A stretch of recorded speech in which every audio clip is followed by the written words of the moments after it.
Welcome to tonight's episode of Fistful of Rosaries.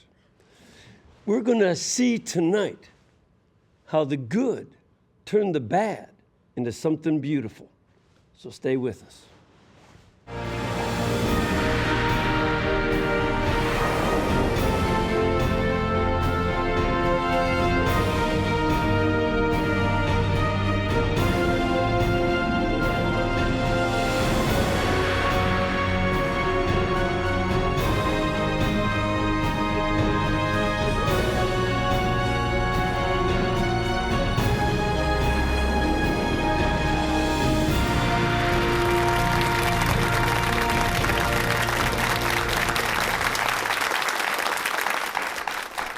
Thank you, and welcome. I'm Father Mitch Pacwa. Welcome to Ewtn Live, where we bring you guests from all over the world. Before we get to our guests, I want to mention that tonight is the feast of Saints Simon and Jude, two of the apostles, one of whom wrote one of the books of the New Testament. It's a short one.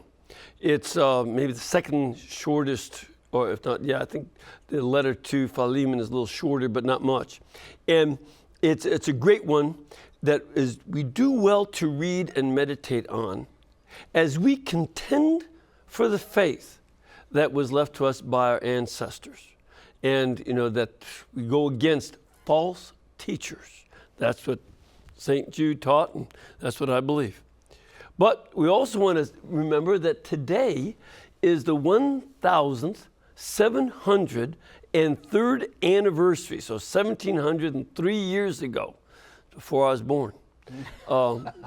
The Battle of the Milvian Bridge, just outside Rome, where Constantine defeated his enemies and became the emperor, but also he saw the sign of the cross as a sign of victory. And that's a very famous episode.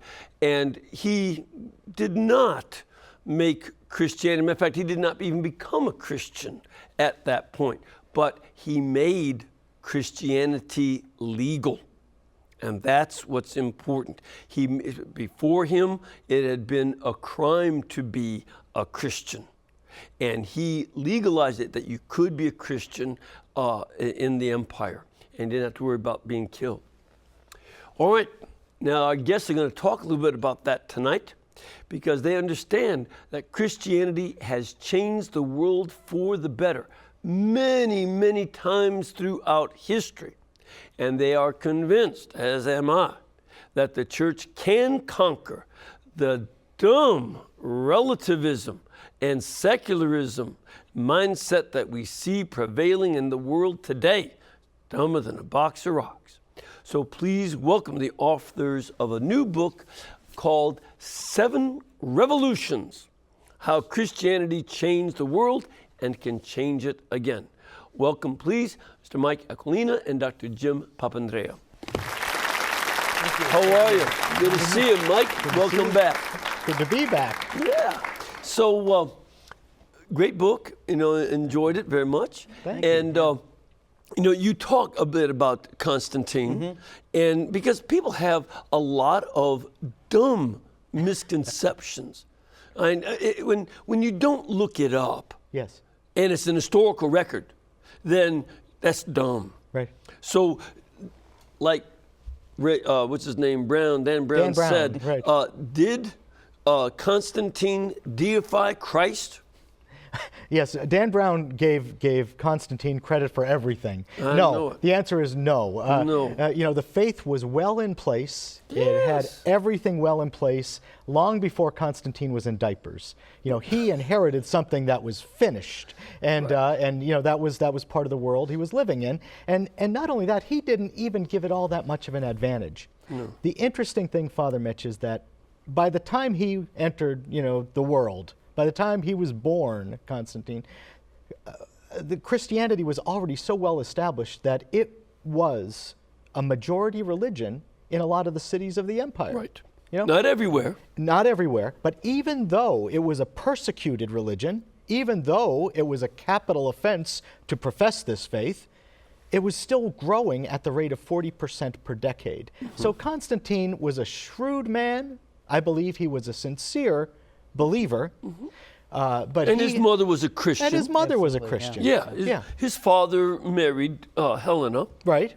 And you know that his father also did not persecute. He was a co-emperor. Yes. That's right. But he In was the- not a persecuting one. in the areas where he was in charge, he enforced the persecution as little as possible and made sure people weren't executed. Yeah.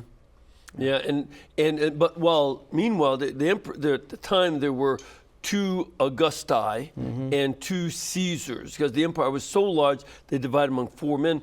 And in the east, Diocletian was strong and Absolutely. persecuting. Yeah, yeah. He was nasty, Yeah. nasty. And that was the culmination of a long progress of increasing and escalating persecution over the Right. years. Yeah. Precisely as the Roman Empire was collapsing internally. Yes. From the 230s, when you have the year of 6 emperors and all that, it just gets worse and worse on all levels of interior collapse, and that's when, as they get worse, they persecute the church. That's right. And the Romans had been blaming Christians for all of the ills of society since the day when they became aware that there were Christians. Right. Yeah.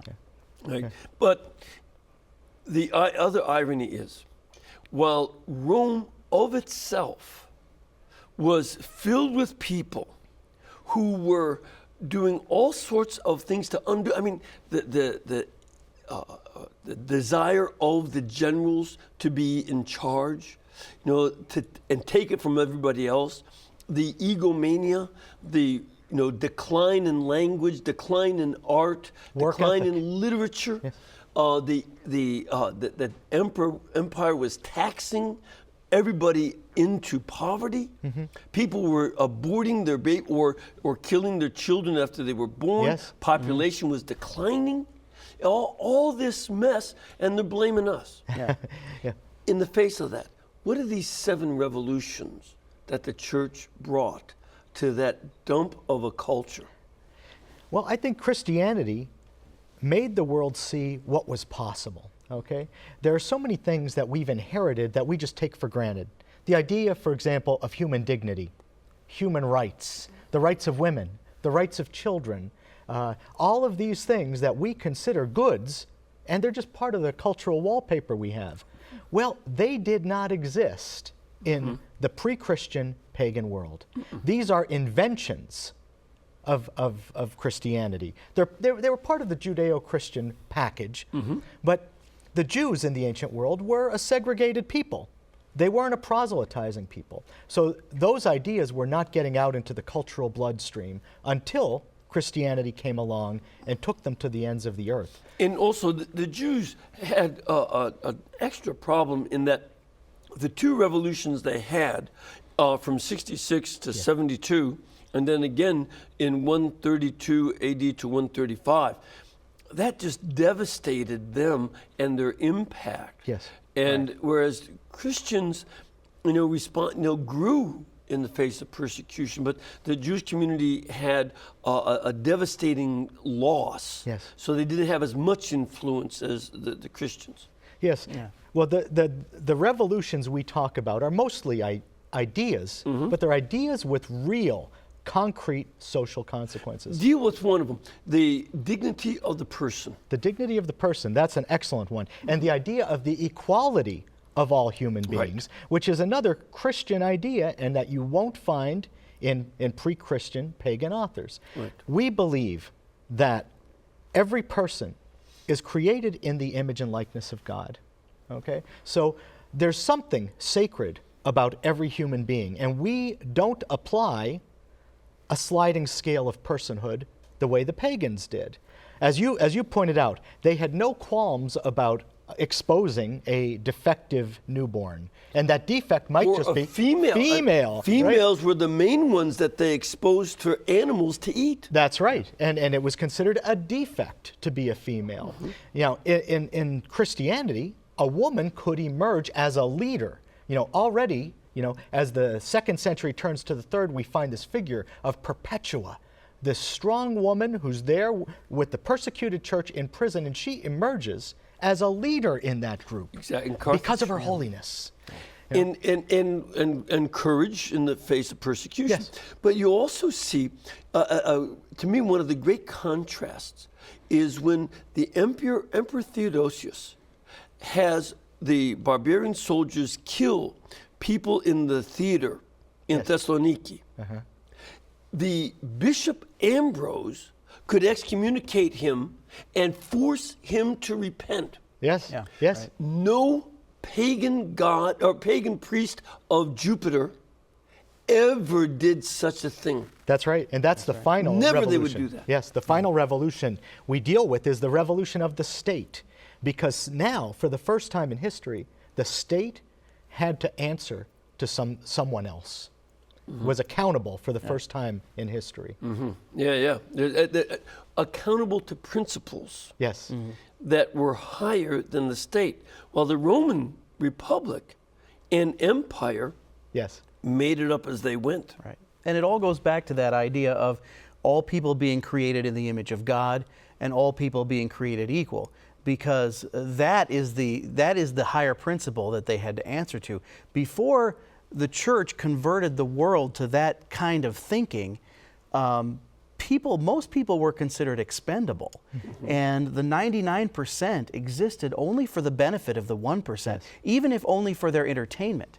Right? Such as? The blood sports, right? The gladiators? The gladiators. The prostitution was a huge industry. Well, slavery itself. Slavery, and About even a the third theaters. of the empire the population was enslaved.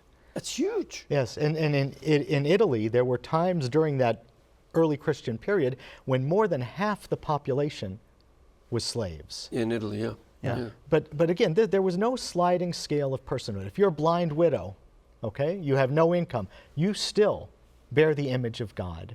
If you are a crippled beggar, you bear the image of God. If you're a so-called defective newborn, you bear the image of God, and you're owed something. You're owed this profound reverence just because you are. And you see St. John Chrysostom preach that who are you to enslave somebody that God has set free by the blood of his Son? That's right.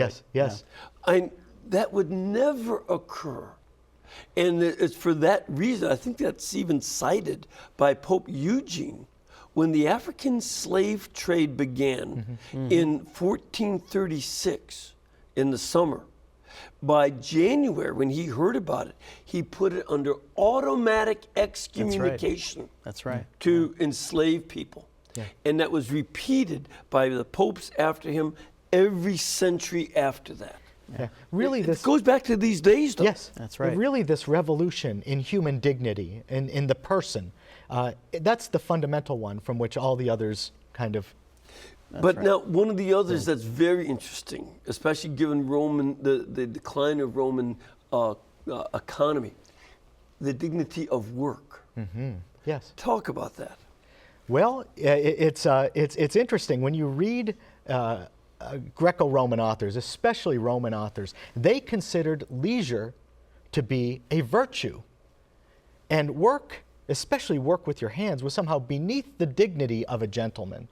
So you enslaved people to do work for you. That's why you fought wars. So you would have slaves, and you would have these people working the land for you, doing all the hard work. You might write pastoral poetry about how beautiful the farms were, but you weren't working the farms. That's right. And you That's didn't right. know much about what was going on. Yeah. And even business was looked down upon by the old money aristocracy. So while sometimes we hear about the possibility of upward mobility in the Roman culture, it was very difficult because the people who held the power held on to it.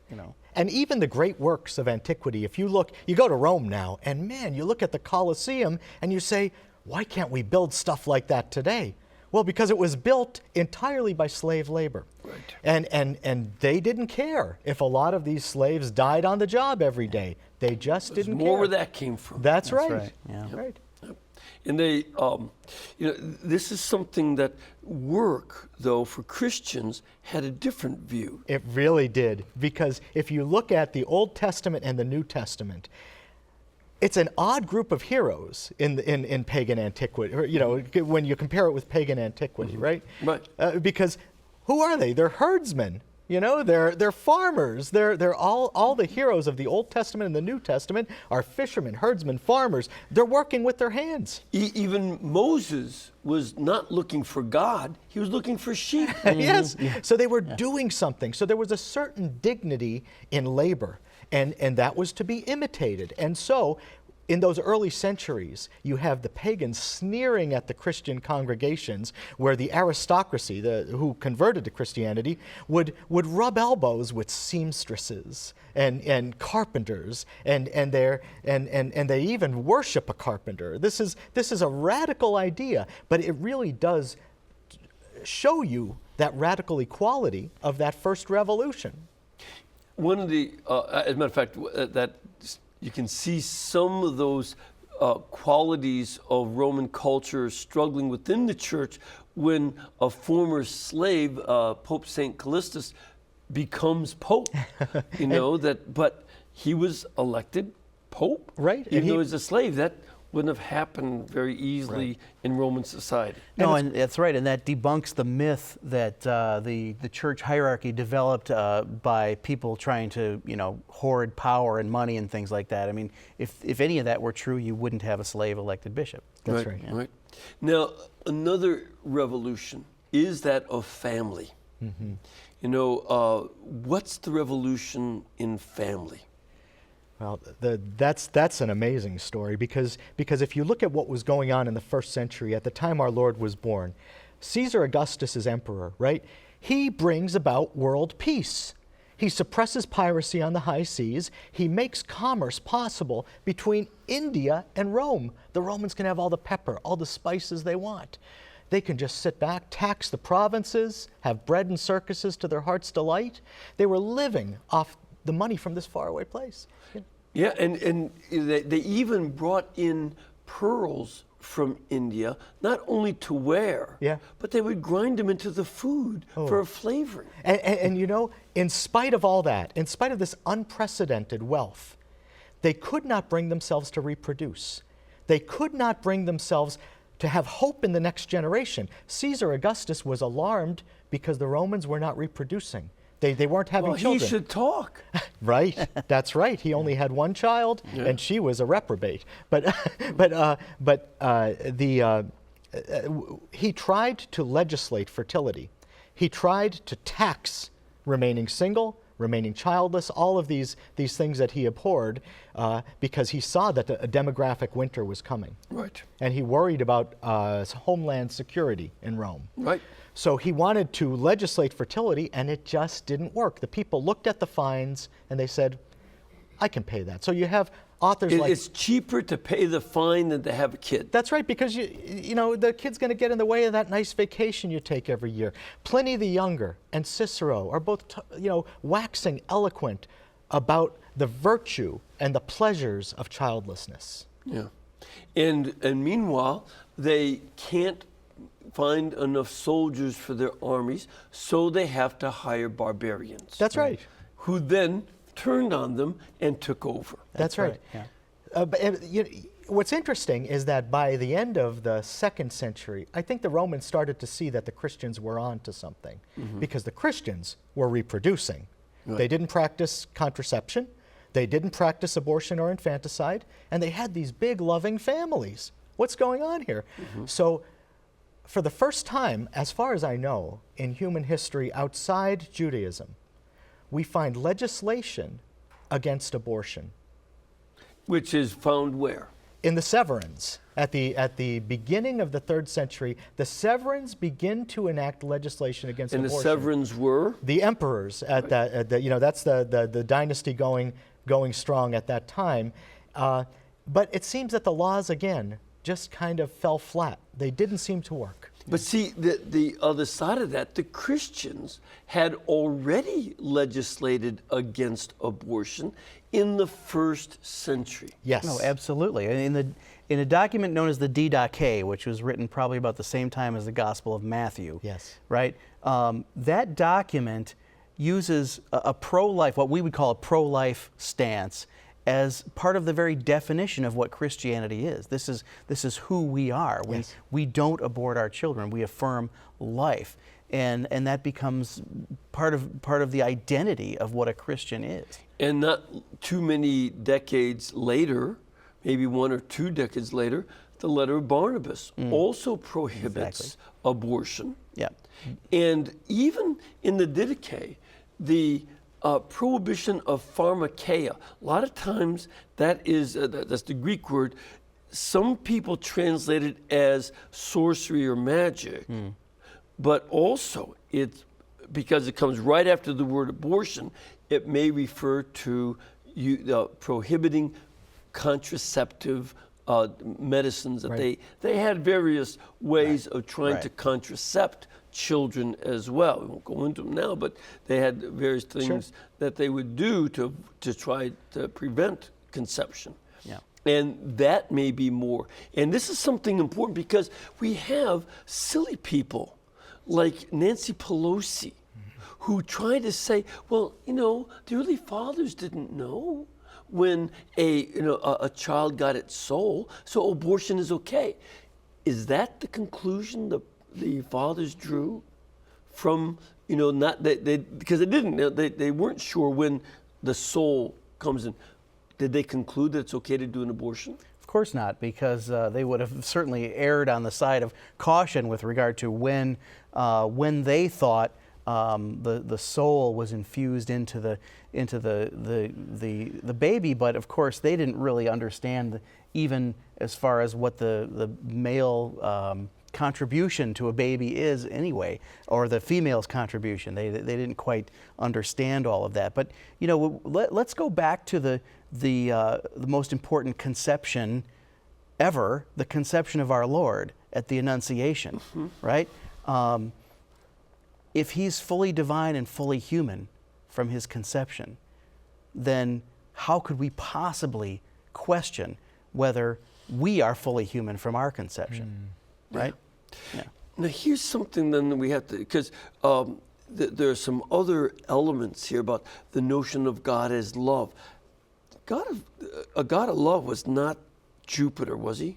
No, no culture How about in the world. How about the god Venus? Right. Was Well, she a goddess of love? that's a different kind of love, and that's in Greek the eros kind of love. Yeah, that's a completely different kind of love. That's more. She was more of a goddess of sexuality and lust than of love. Right. And you see that the notion that God loves us is radical. Yeah. Yeah. In the pagan world, the gods were fickle. They were considered capricious, and you weren't quite sure what they were ever going to do. So they certainly weren't anything that you would call trustworthy or faithful. But worship of the gods was all intended to try and get the gods to do the will of the humans. Christianity really turned that around. Or to avoid the gods doing something bad to you because you might get them mad at you, and you don't even know why. That's right. That's right. You see, it's good to read Ovid's Metamorphoses to see how already this was getting tiresome to the Romans. Yeah, yeah. No culture in the world had ever said God is love until Christianity. And Judaism, of course, you have to love. Judaism has the idea of the loving kindness of God in the Psalms, etc. Yes, yeah. And one of the things, then, we have to take a look at the odds that they were up against.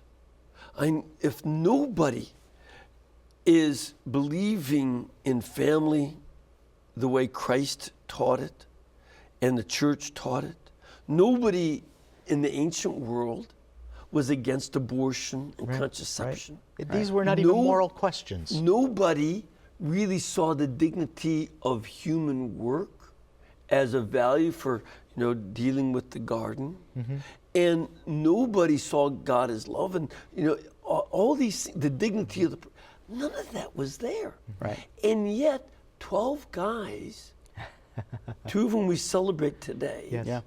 go off in all directions, reaching down to India in the east and over to Spain in the west before the first century. Yes. And they begin a revolution. What does that mean for our role in our own present culture, where there is a reversion? I don't want to call what we're doing pagan. I don't like that, because I don't want to insult the pagans by what I hear out of the mouths of Hollywood and the press and some of the politicians, etc. Right. That's an insult to some of the pagans. Yeah. But we see this devolving away from it in a post-Christian culture, which they are saying is so good. What are our odds for being able to bring about a recovery? Well, I think it's a kind of good news, good news situation. I mean, the good news is that the Christianity and the church changed the world for the better. The bad news is the world is changing itself back. And the influence that the church once had is waning. And in fact, there are elements in society, as you say, that are actively pursuing, trying to sort of rid the world of that moral base that the church gave to our culture. But the good news at the end of the day is, I think, a message of hope, because no matter how bad it gets, we have to remember that it was a persecuted church that converted the world. Yes. Right. And we can do it again. I was reminding folks on radio today, in the history of the church, there have been 75 million martyrs over the last 2,000 years. But 40 million of them died in the 86 years between, the 83 years between 1917, with the beginning of atheistic Marxism, until the end of the century. More than half of all martyrs. And it was born, the brunt of that was borne by the Eastern Christians, the Russian Orthodox, the Greek Catholics, and others in the East, just as now the Christians in the Middle East, precisely where St. Jude and St. Simon went, they are bearing the brunt of Muslim terrorism and martyrdom. And, we in the West, have to recover our Christian identity. That would be so that to get courage from these martyrs before the secular people of our culture start doing it to us. Yes. And those basic revolutions, there's so much that's builds up from those. The idea, the dream of world peace, the fact of health care, all of these things, the institutions like the hospital, the university, all of these things. The orphanage. We don't put the kids out to die. That's right. We take them in as orphans. The hospice. Yeah. I don't think that ideas like human dignity and institutions like the hospital can outlive Christianity. I don't think that they can survive apart from Christianity. And that's why you see in California, they're trying to force Christian Catholic hospitals to do abortions. They try to bring us down to their filthy level. Yes. And we have to raise them up to Christ's glory. Yes. That must be our way. We cannot go down to them. Again, I want to mention this book. We've got to take a break, but Mike and Jim's book is 7 Revolutions, How Christianity Changed the World and Can Change It Again. That means you and me too. Yeah. So you can get that from EWTN's Religious Catalog, which is EWTNRC.com. Or you can call them 24/7, 1-800-854-6316. And get this book, along with a number of other books. We're going to remind you of some books that we've talked about in the past that are saying the same thing from different perspectives, because he wants you to do that. So we're going to take a break. We'll be back in just about 2 minutes after I finish this. It's not a cigar, it's licorice. See you in a couple minutes.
Thank you, and welcome back to Fistful of Rosaries.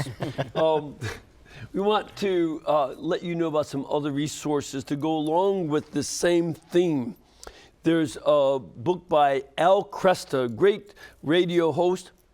It's called Dangers to the Faith, Recognizing Catholicism's 21st Century Opponents. These are the people trying to bring us back to the ignorance that we had with the pagans, but again, worse.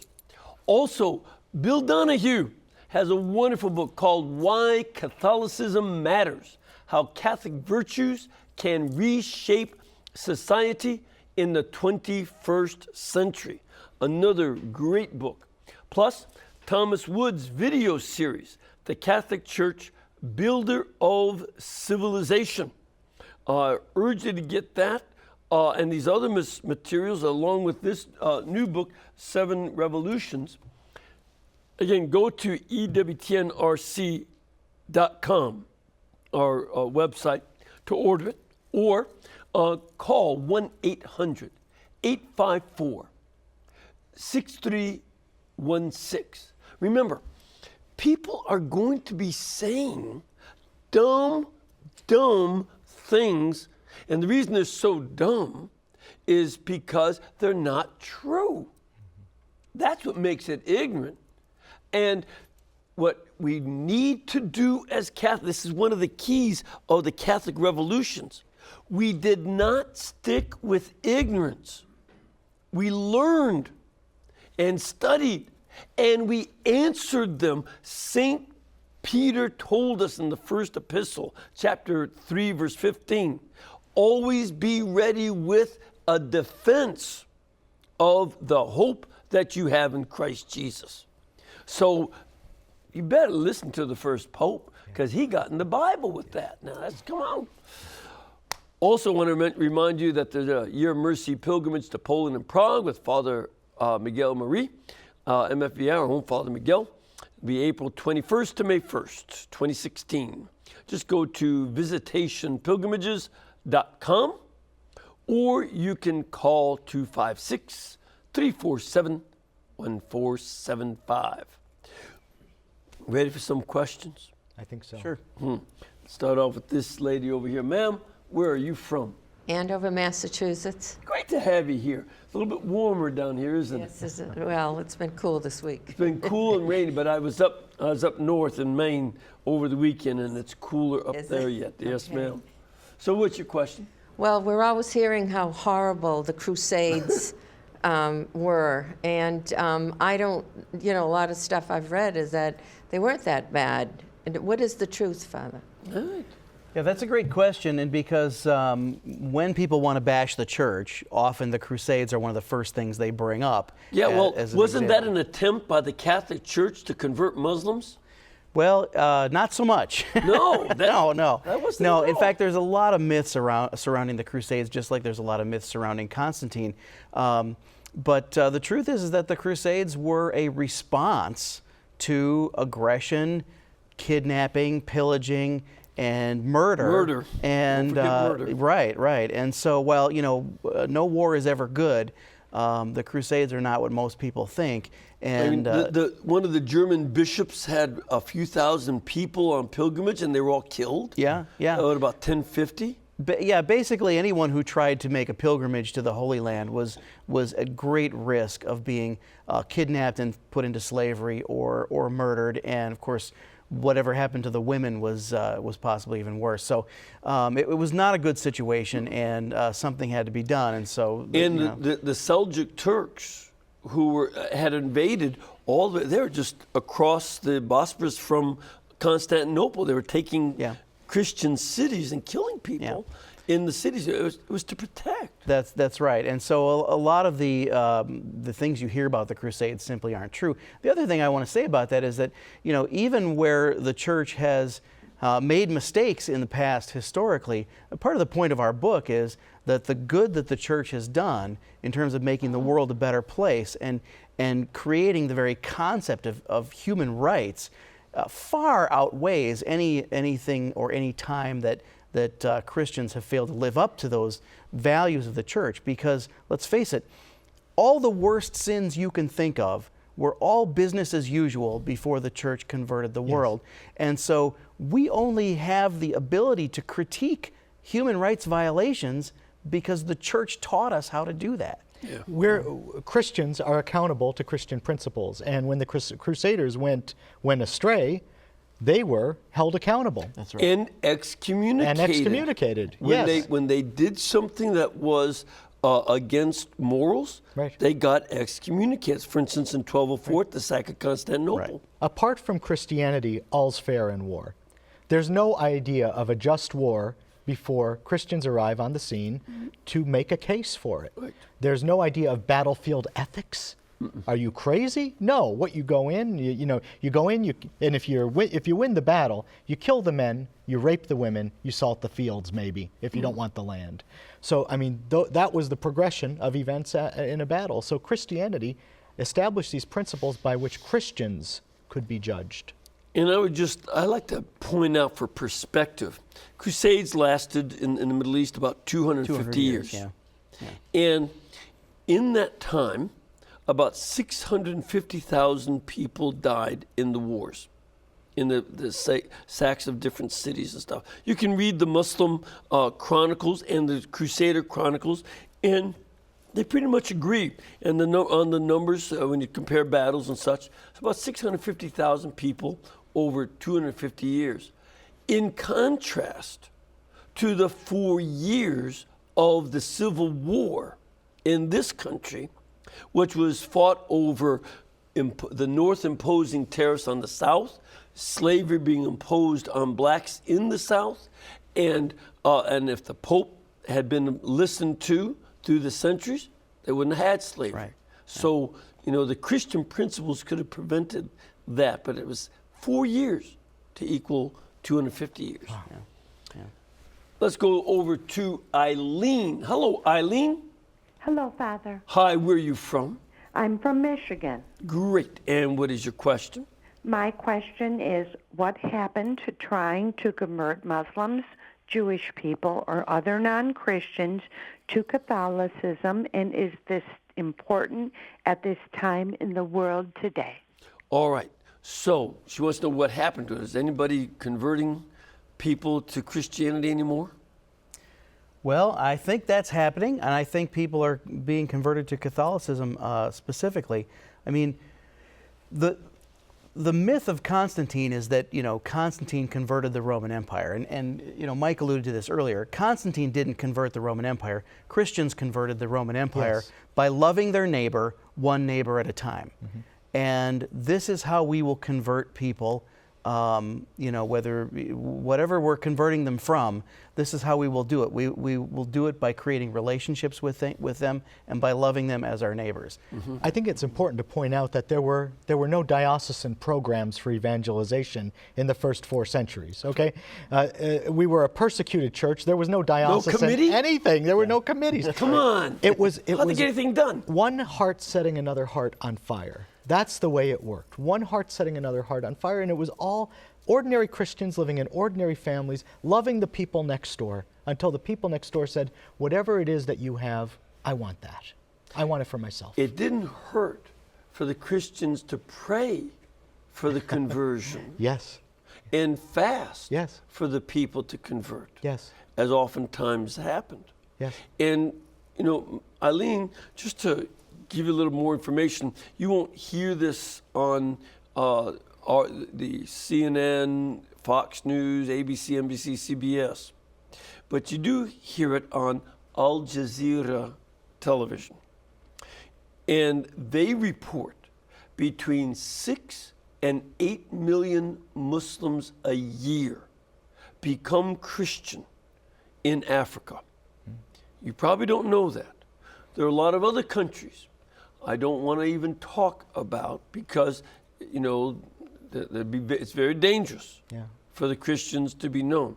But when it's what you said, the Catholic nuns have a school, and they have Muslim girls, Christian girls, Protestant and Catholic. They have animists, people who worship the traditional religions of Africa. They all can go to the school, and they educate them. Boko Haram comes and makes slaves out of them. Now, which example is attractive? Boko Haram making slaves out of schoolgirls, or Catholic nuns teaching everybody? There's a great account from the 3rd century of an epidemic that hits Alexandria, the city of Alexandria. And when an epidemic hits the city, who are the first people to leave? The doctors. Because they could see the symptoms, they knew what they added up to, and they knew there was nothing they could do about it. So they left town with their family. Pagan priests were out right after them because they had the means to do it. The temples were banks. What we find in 3rd century Alexandria is that the Christians stayed behind and tended to the sick. Now, if you just give them comfort care, they're more likely to survive. Those sick who survived, what do you think they wanted to do as soon as they recovered? They wanted baptism. Right. They wanted whatever that guy had. Because if he had something he was willing to die for, he has something to live for. And he might not even be my relative Yeah. or a friend, Right. just took care of the sick. Right. That's, see, Eileen, we have to have that good example and seek with real care, the good of the souls of people outside the faith. And in our society, people who left the faith, people who go for agnosticism, which is merely using the Greek word, whereas I prefer the, instead of agnostic, the Greek word, I prefer the Latin word, ignoramus. It's the same thing. Am I right? Yeah. So people who want to be ignoramuses about God, using the Latin word, or agnostics if they use Greek, call them to courage, to faith, and make up their minds. That's our task. Ma'am, where are you from? Well, thank you for taking my question. I'm from El Paso, Texas. And you brought that serape. Yes, I brought my sister and I work at the El Paso International Airport, and we bought it there. Thank you We've so been thinking much. about you for a long time. Well, I appreciate it. We knew that serape was going to look very good on you. Thank you. Thank you. It'll get plenty of use. So what's your question?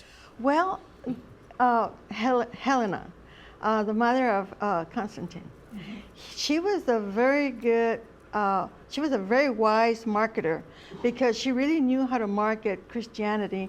Look at all the artifacts she brought from Jerusalem.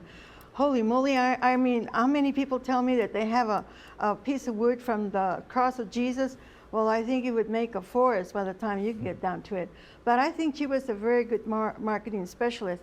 But I never really found out, how many pieces of articles she brought in from Jerusalem into our world. I mean, to me, this was outstanding for her to even do this because I was watching TV and ISIS destroyed some of the Syrian artifacts of Syria.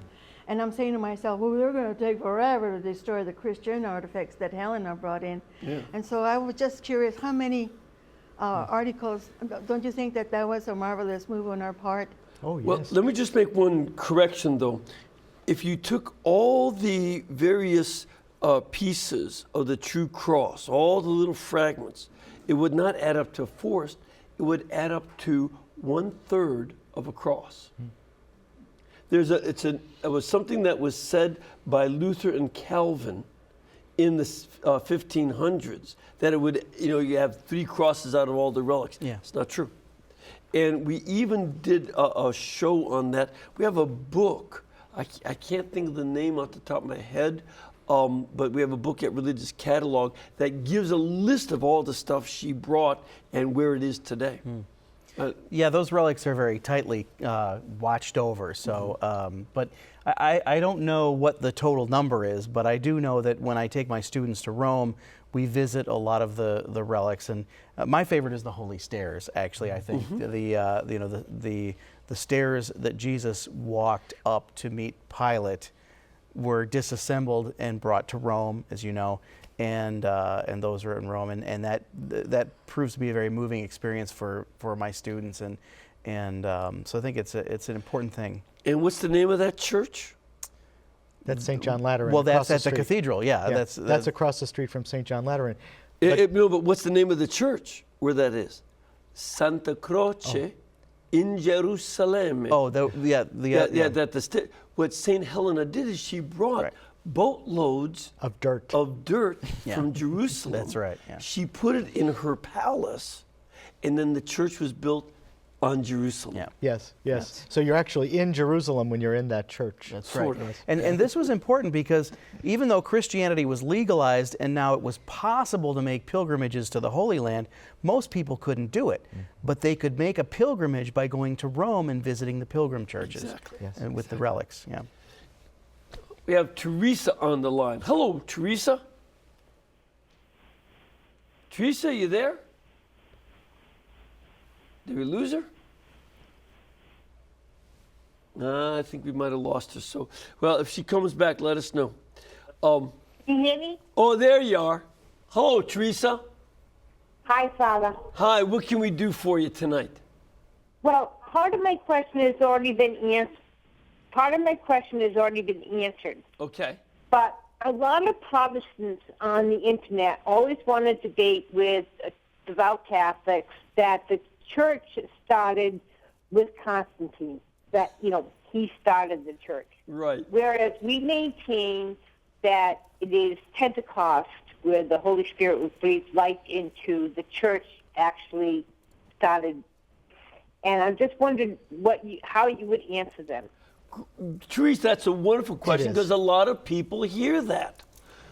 I once went into a whole bunch of different Protestant histories to try to find the moment when they thought everything went bad, because that's the idea, really. If you're going to have a Reformation, 1,400 years after our Lord's ascension, well, then you have to find the moment when everything went bad. And Constantine is a convenient point, because then Christianity became legitimized, and they can say co-opted by the government, right? Right. But the truth is that Constantine did not give much preference to Christianity. He did not coerce conversions, which is what people accuse him of doing. That didn't come till much later, at He the time of didn't convert Theodosius. himself to his deathbed. That's right. right. He, That's he right. was not baptized until then. Right. What he provided was freedom of religion, so that you could practice Christianity as well as any of the traditional religions. Yeah, He gave people the paganism, option. Judaism. That's right. Right. All of it was fine. And other Protestant historians will find other points along the timeline. They'll push it back and say, okay, well, you're right. Everything was in place before Constantine's life. It was in 180, because that's when Christians were needed for the military, and that's the first instance we have of a Christian regiment in the military. So they'll say it was 180. Well, then you say, well, everything was already in place by then. Read the documents before 180. And so I remember reading one guy who said it was with the lives of the very copyists of St. Paul, because that's where you have to go. Because if all you do is read the Apostolic Fathers, who sat at the feet of the apostles, if all you do is read those men, Clement, Ignatius, and Polycarp, what do you see there? You see the same life that we have in our Catholic parishes today. It's centered on the Eucharist. It has the hierarchy of bishop, priest, and deacon. It looks like the churches we have today. As a matter of fact, it was so bad that Protestant theologians or historians like Harnack started calling that early Catholicism. Yes, yes. Well, yeah. But it's so well documented by 107 AD, Yeah. which is 200 years before Constantine. Yeah. And the doctrine of Christ's divinity, the seven sacraments are around, devotion and hymns to Mary are around. All of that's there. The Church of Rome disciplining far-flung churches on earth. That's already happening at that time. Right. Yeah. Right. Yeah. Right. So, and then in 95, Pope St. Clement I That's right. sends a letter to the people of Corinth to straighten them out for That's right. kicking out their bishops and priests. Yes. Yeah. And tell them to bring them back. Yeah. Yeah. So no. They have to do a little bit more studying of real history Real history. and not Dan Brown. Right. We have another caller. Hello, Paul. Hi, Father and everybody. How you doing tonight? Fine, thank you, sir. Where are you from? I'm from upstate New York in the Archdiocese of New York. Great. And your question? Well, I see in the Archdiocese of New York that our Catholic leaders are welcoming in these politicians that are for abortion. And do you think that perhaps maybe we're shooting ourselves in the foot, for lack of a better word or phrase to use, and that maybe they should be taking a more harder stance against these political figures? All right, so should the bishops and others take a harder stance on pro-abortion Catholic politicians? Well, you look at someone like Ambrose. You brought him up earlier because he's the one who held Theodosius's feet to the fire after he, And Theodosius was the emperor. Yeah. who presided over a massacre in Thessaloniki. So Ambrose refused to give him communion. He refused to admit him to the church until he did public penance. Okay, but Ambrose also did other things. There's another instance where he's working with one of the emperors, and he does it privately. Valentinian? I believe so. It's when he wrote to him privately, and he said, he told him, "You have no right to summon me anywhere," because Valentinian was trying to summon him to a conference against his will. And so he said, the church does not answer to the emperor. So he did that privately. He also practiced civil disobedience, because when the Queen Mother wanted to confiscate one of his basilicas for Arian worship, well, he just had his people occupy the basilica and sing hymns while the soldiers closed in. He made up and taught them. Yeah. So you can see that even in the life of one bishop, there were many ways of dealing with wayward emperors. Sometimes you take them aside and you speak to them privately. Sometimes you have to call them to account publicly and make them atone for their scandal. Other times you yourself take part in civil disobedience, and every bishop has to make that call for himself. Mm-hmm. And I just happened to see this in the news today. Again, I don't always want to pick on her, but she keeps doing this. Nancy Pelosi said, "Don't defund Planned Parenthood," which there's yet another video that just came out from them. Yes. And she said, "Don't defund them. The Pope told us not to." I missed that memo. Yeah, which pope is she talking about? Not a Catholic Pope. I mean, the Pope didn't tell us not to defund Planned Parenthood. He said that life must be protected by the House and the Senate and the government at every one of its stages from beginning to end. That, he said, was that got to do with funding Planned Parenthood, which encourages not only the abortion, as I said in an earlier show a few weeks ago when this is coming out, it was horrendous enough that we sold black people as slaves in this country, and that the Supreme Court said in Dred Scott that they are inferior by their nature. That's in the Supreme Court teaching. Now, for Planned Parenthood, which has 60% of its abortion clinics in African American neighborhoods. It's a genocide. It's in some places like New York, 85% of African American children conceived are aborted.